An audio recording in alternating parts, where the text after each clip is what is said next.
Hello, good people. Siliamo Twinning Zengele here. If you're coming across this YouTube channel for the first time, please subscribe, share, and like. Also, leave a comment in the comment section before you leave. Tell me what you liked. Tell me what you didn't like about this video. I am welcome to your opinions. And if you're coming back again, thank you for coming back again on this street. I'm still here. I'm not so regular anymore because I've been busy and I'm still busy with a lot of things. But hey, it's life. What can we do? We just have to keep busy so that we get some income.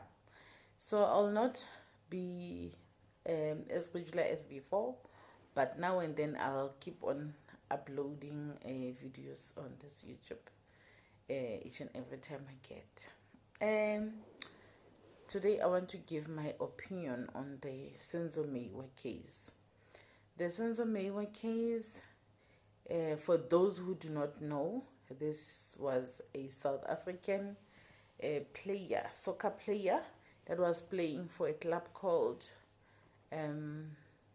Orlando Pirates.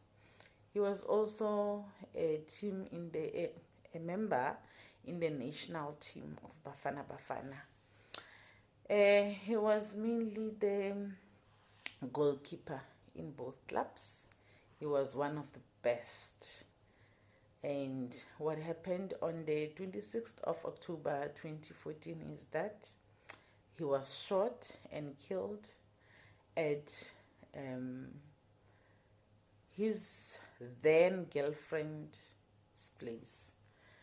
I'm not so sure whether it was her place and her mother was living there, or it was her mom's place, but apparently it was the girlfriend, the then girlfriend, Kelly Komalo's home, being it her home directly or her mother's home.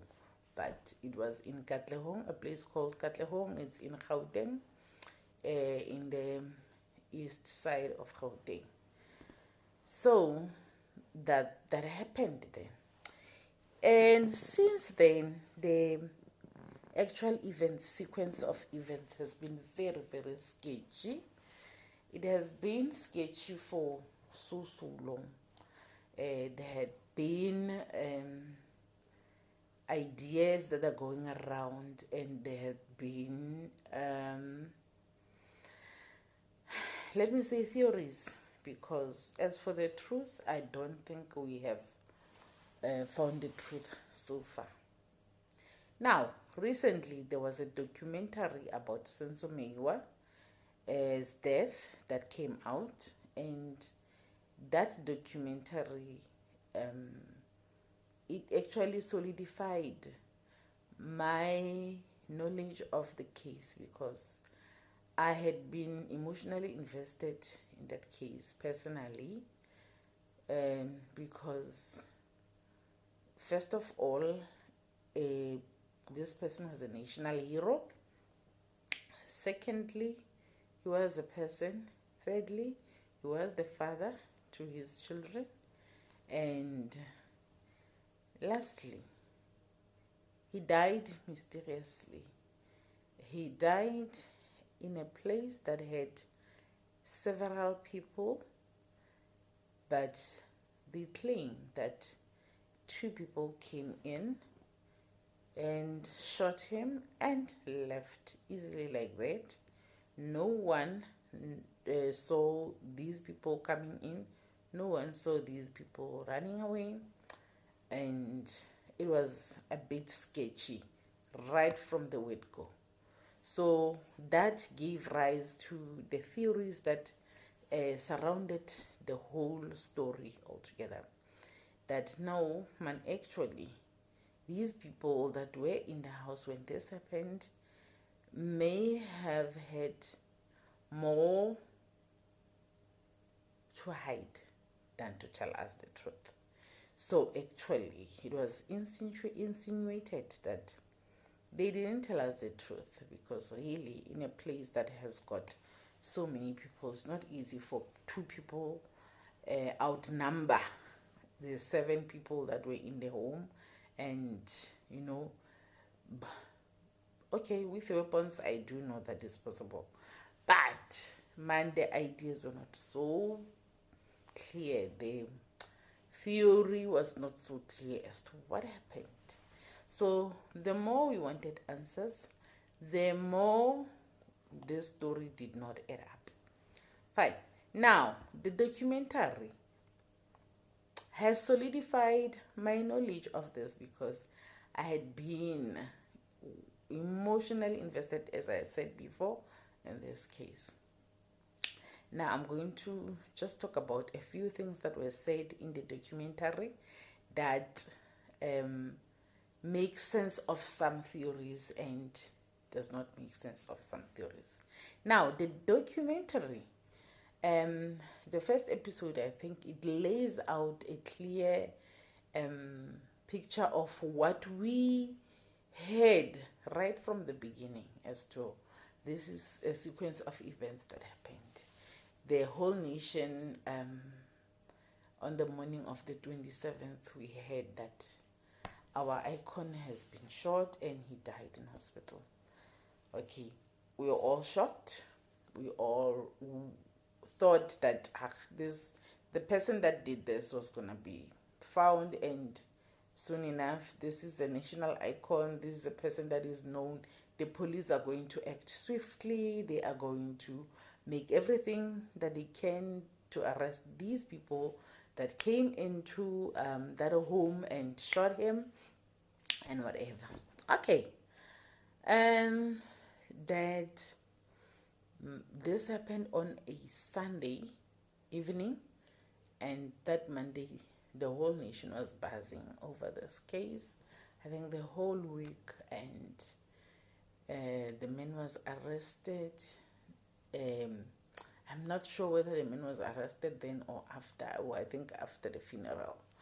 A man was arrested after the funeral that was said to be the guy that may have killed Senzo through the identity kit. Like the people that were inside gave a description as to this person was like this and like that, like that. By then, our Minister of Police was Mr. Fikile Mbalula, Mr. Fiefoko. Mr. Fiefoko Fikile Mbalula made promises that now it's a matter of minutes, a matter of seconds, a matter of what before they get the person. They did get the person arrested. After that, that person was released because there was evidence that that person knew nothing of such. Fine. Now it was back to square one. Who's this person? The person remained, or the person or the people remained unknown. And that went for months, years. Man, this thing carried on. Up until, I think, if it was not 2018, it was maybe 2019. There was a Twitter account. It's a parody Twitter account. This person, identity remains unknown until today, but he calls himself Man Is Not Bereru. Man Is Not Bereru gave us a picture of actually what happened there. He was like, no, actually, what happened that night is the son of the musician called Mr. Chico Twala Longwe was in love with Kelly Komalo's sister, Zandile, and they had a fight, and Senzo Meyiwa was trying to help or to, break out a fight between the two of them, and that's when he got shot. Longwe had a gun, and so on. So these were allegations that Men's Not Bereru came up with. And those, believe me, they did make sense. They did came to close the gaps that people have been having, that how come this person hasn't been found? How come these two people have not been found after so long?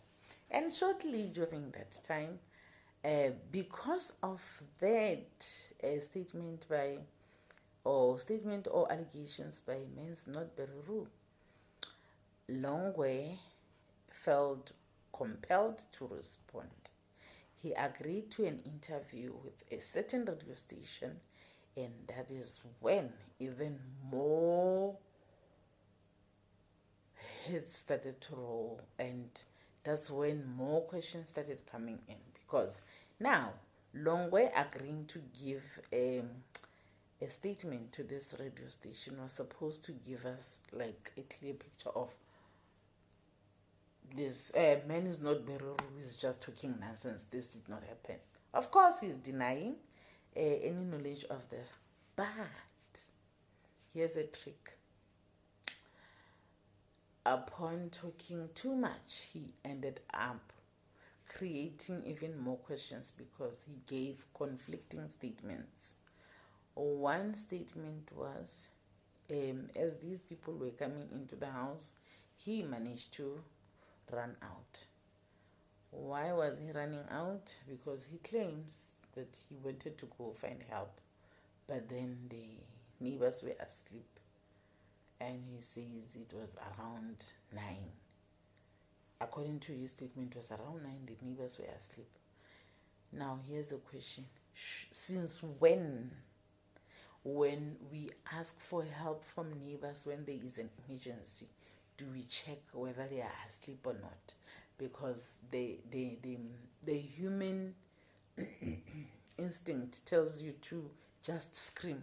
Whoever hears you, hears you. Whoever doesn't, does not matter. They would hear later from others that this is what happened. Didn't hear the person calling at this particular time. There is just no way that you can scream and all neighbors cannot hear you. So actually he's admitting to not screaming.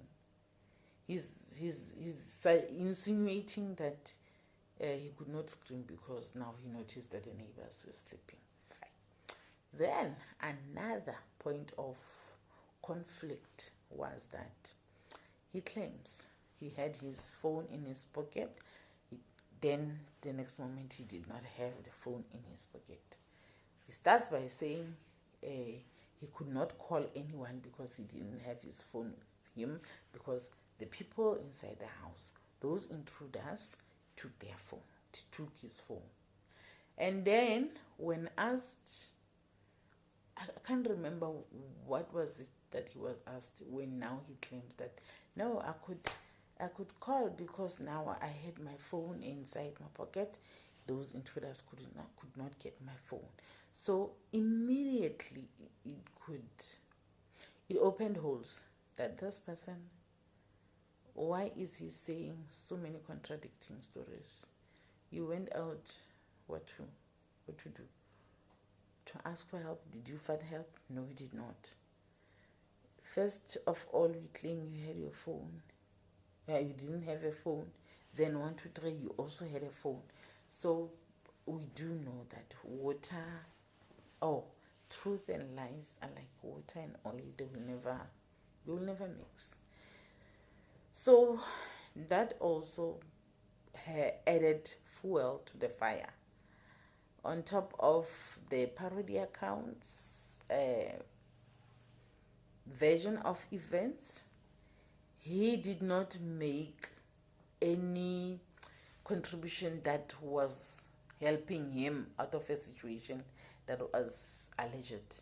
Actually, he made things worse. Fine. And thereafter,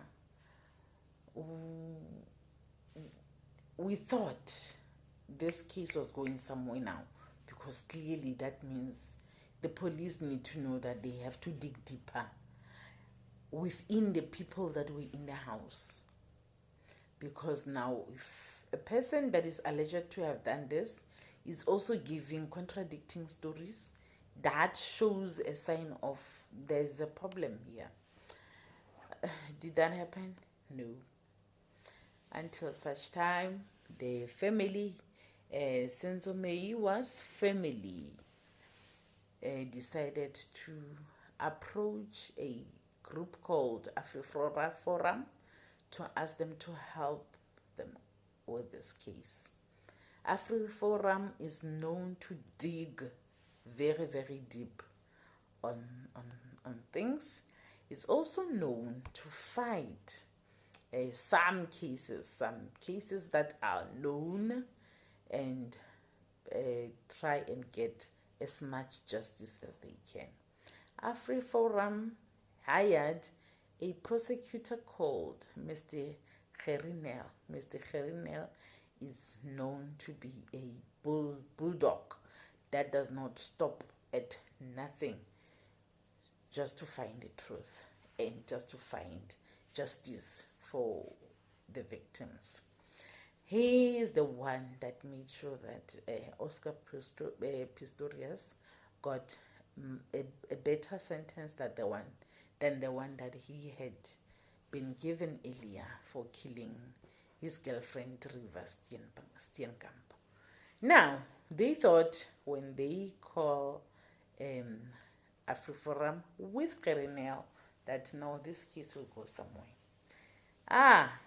That's when now Gerinel was introduced to two teams that were working with this case. Now you ask yourself, why does SAPS have two different teams on a same case? Why are there two different cases opened of the same murder?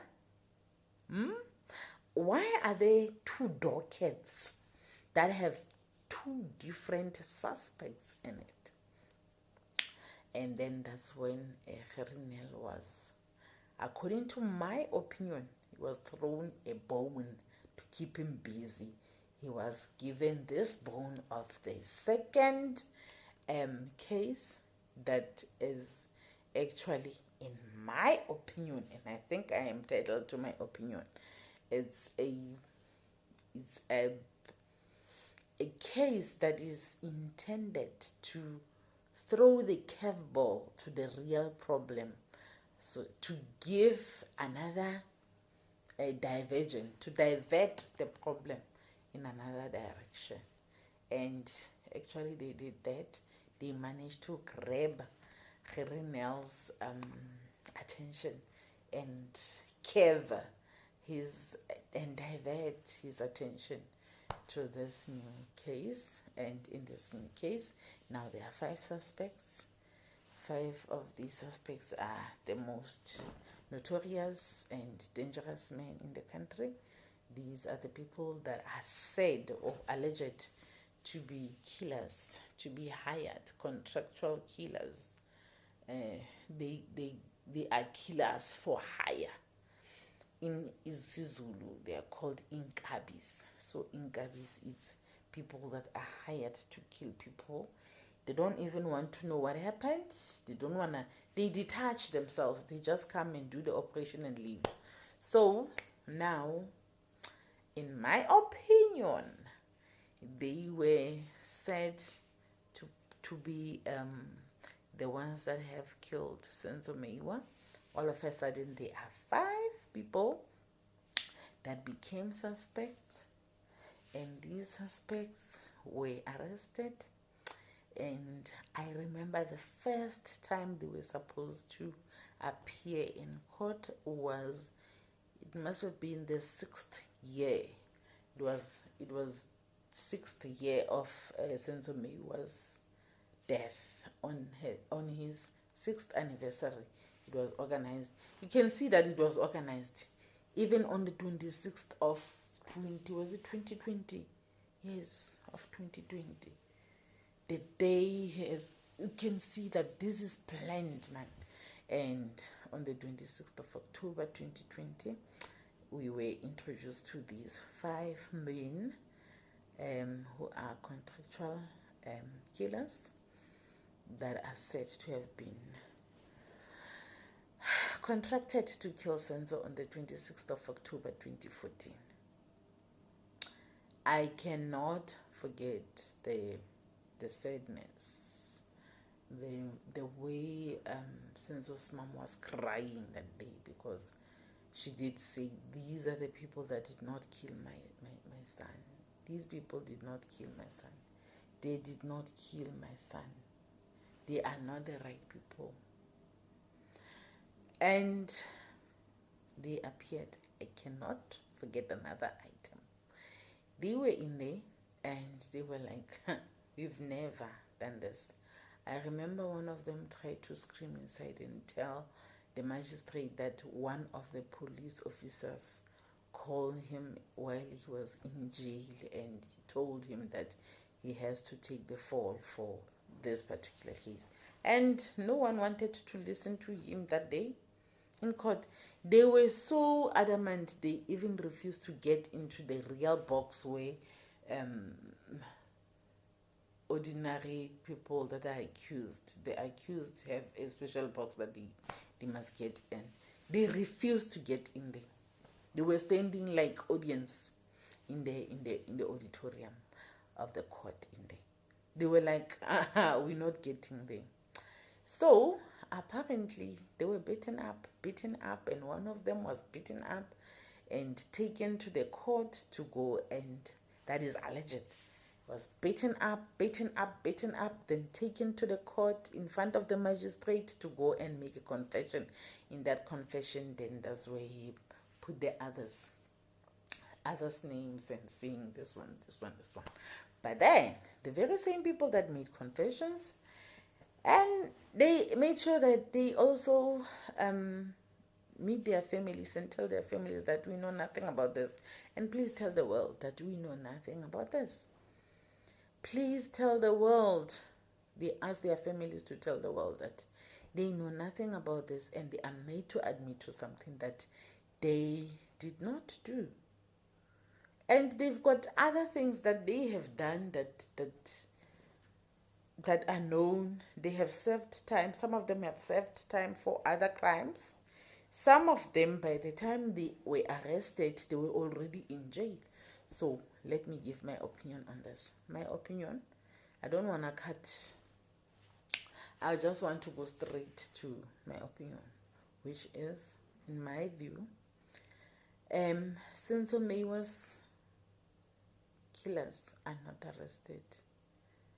My opinion says Senzo Meyiwa's killer is one, but he has accomplices, because they were there when it happened, and for whatever reason that we do not know, they decided that no, they were not gonna speak. So now they are accomplices in that way. They came up with a story. I don't know according to whose better idea it was, that no, let's say the intruders came in.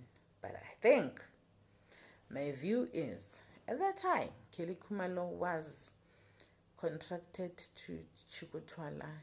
I think he was his music producer. And this is Chikotwala's son that may have done this at that particular time.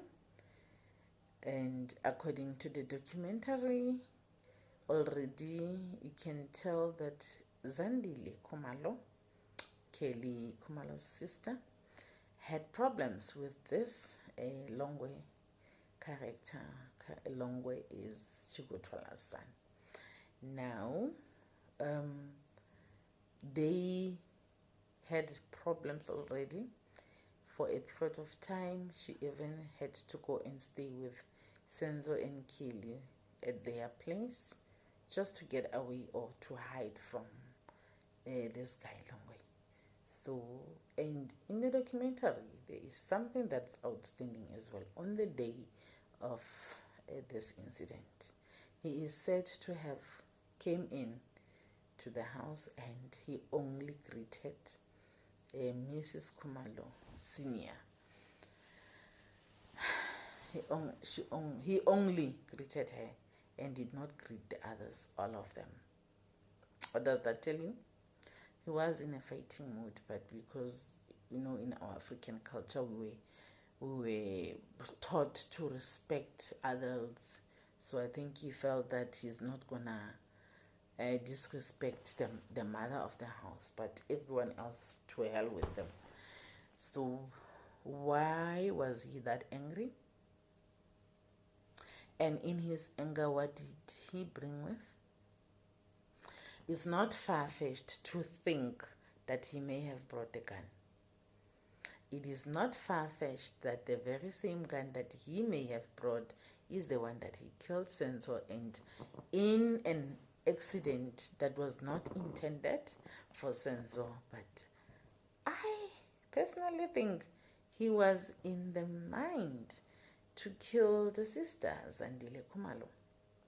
It's highly possible that this guy had brought a gun to come and either threaten or even kill Zandile.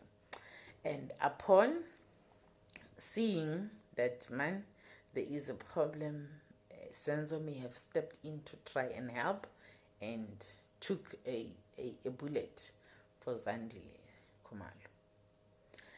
Now, what makes me wonder is why, after he was shot, it seems that Kelly Kumalo called, among the people that he called, that she called, Chico Twala was one of them. Was she not supposed to have focused on helping the boyfriend to take him to the hospital? Because it is said that she was the one driving him to the hospital. Wasn't she supposed to focus on that while the others, because I mean, Senzo was the 7th adult, and now that he is shot, there were 6 other adults that were supposed to be taking those calls. Maybe while she was driving, she was supposed to be ordering that, please call this person, please call this person.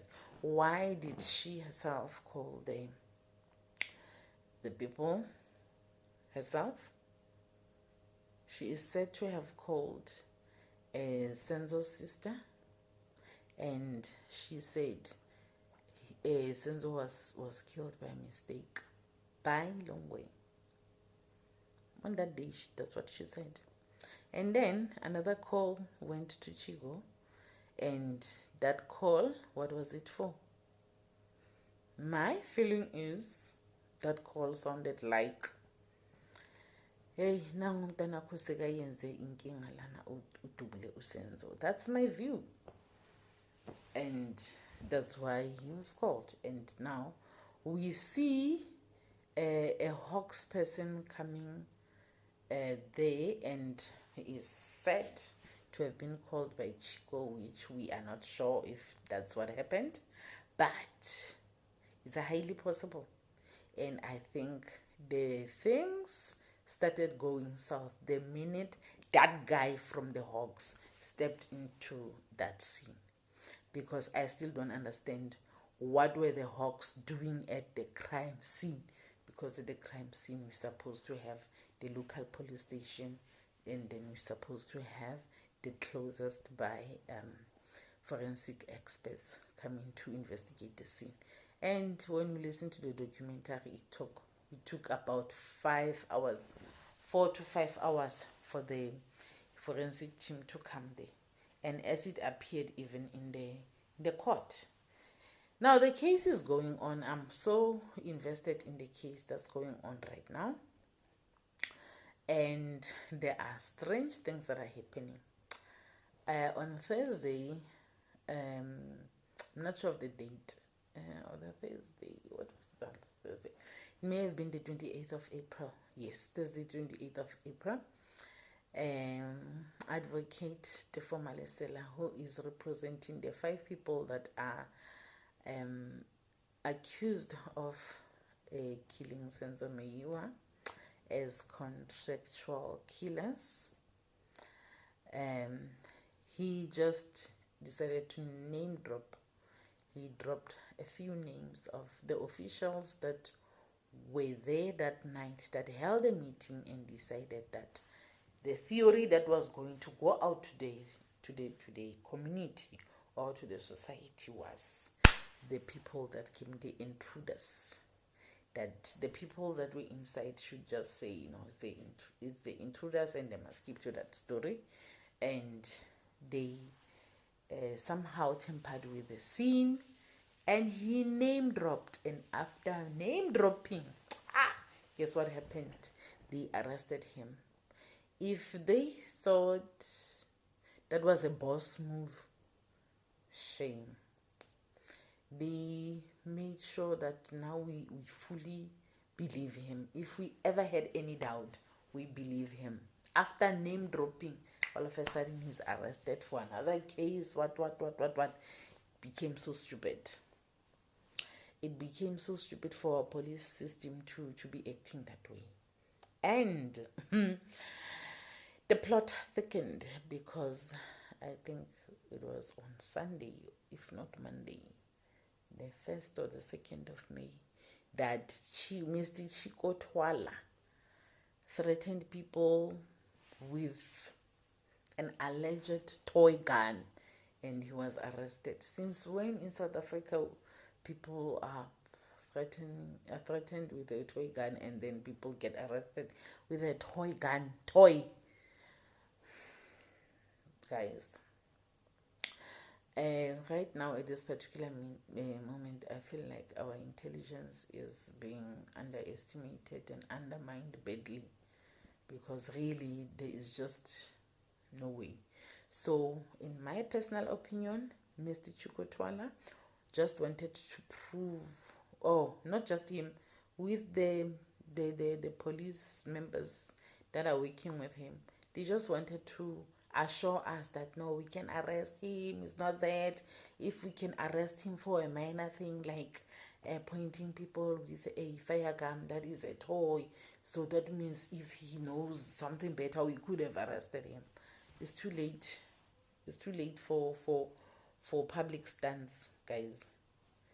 To me, that is just a public stunt. It's a public stunt by the police system and Mr. Chikotwala, who the things that they are doing recently are just proving that actually they have been working together for those many years. So that is my opinion. They know exactly what happened, and I somehow believe man is not Bereru's theory of events that happened that night. As for the two friends of Senzo that were in the house that night, people are asking, why are they not telling the truth? Number one, I think it's 2022. We should know that friends, you only get to know your real friends when such things happen. Until you have been through boiling water with your friends, don't ever claim that they are your best friends. It's very easy for a friend to sell you out. Number two, I think they were made to be silent. They may have been threatened. They may even have been paid for their silence. So the mere fact that people are saying, no, his friends were there, if really something like that have happened, they may have said it. No, stop trusting friends, guys. Friends are not worth trusting.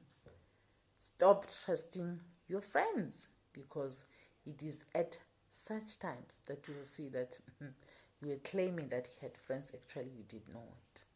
So I'm saying, in conclusion to this video,